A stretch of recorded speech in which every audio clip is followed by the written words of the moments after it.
ईशा की जिंदगी में अचानक एक बड़ा मोड़ आता है जब उसे विदेश में नौकरी का एक सुनहरा मौका मिलता है।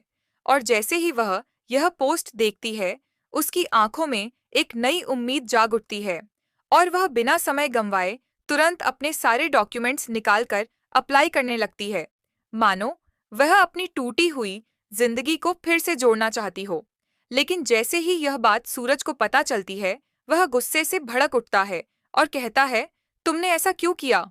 अगर तुम्हारी आईडी हैक हो गई, तो उसके शब्दों में चिंता कम और हक जताने की झलक ज्यादा होती है। तभी वहां आकाश सिंह की एंट्री होती है और वह सख्त लहजे में कहता है, जब तक मैं इस वर्दी में हूँ, तुम कहीं नहीं जाओगी। तुम्हें मेरे साथ ही रहना होगा।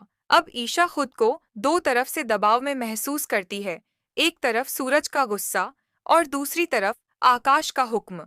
और तभी सूरज और भड़कते हुए कहता है, मैंने तुम्हें कितनी बार कहा है, तुम मेरी सिक्योरिटी गार्ड की नौकरी करोगी। ये सब क्या नाटक है? और इसी के साथ माहौल पूरी तरह टकराव में बदल जाता है। उधर ईशा की हालत दिन ब दिन खराब होती जा रही है।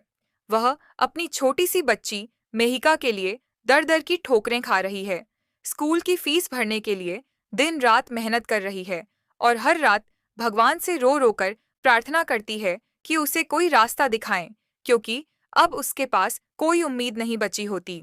लेकिन तभी उसकी दुआ कबूल होती है और उसे एक बड़ी कंपनी में सेक्रेटरी की जॉब का मौका मिलता है।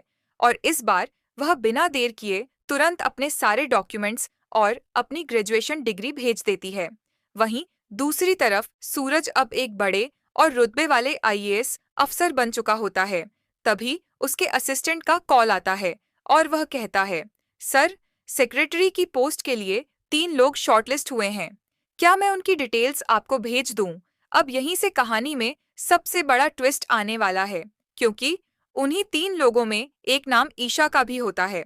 और सोचने वाली बात यह है कि जब ईशा उसी ऑफिस में सूरज के सामने आकर खड़ी होगी, तो क्या सूरज उसे पहचान पाएगा?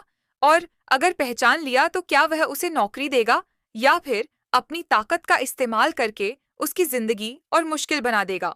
उधर गुलाब हवेली में भी एक भयानक तूफान आ चुका है, जिसने सारे रिश्तों को तोड़कर रख दिया है। एक तरफ सच्चा प्यार है, तो दूसरी तरफ नफरत और बदले की आग, जिसने पूरे परिवार को जलाकर खाक कर दिया है। ताई माँ की सरेआम बेइज्जती होती है और एक आईएएस अफसर अपनी ताकत के नशे में अपने ही रिश्तों को कुचलने से पीछे नहीं हटता।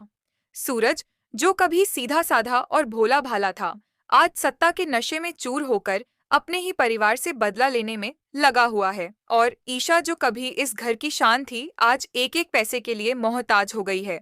लेकिन कहानी का असली खेल अभी बाकी है, क्योंकि आने वाले समय में ऐसे खुलासे होंगे जो सबको हिलाकर रख देंगे।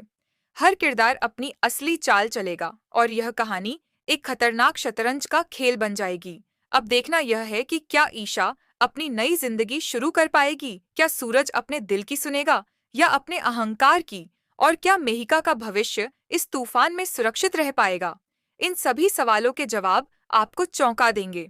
इसलिए इस कहानी को अंत तक जरूर देखिए, क्योंकि आगे जो होने वाला है वह पहले कभी नहीं देखा होगा।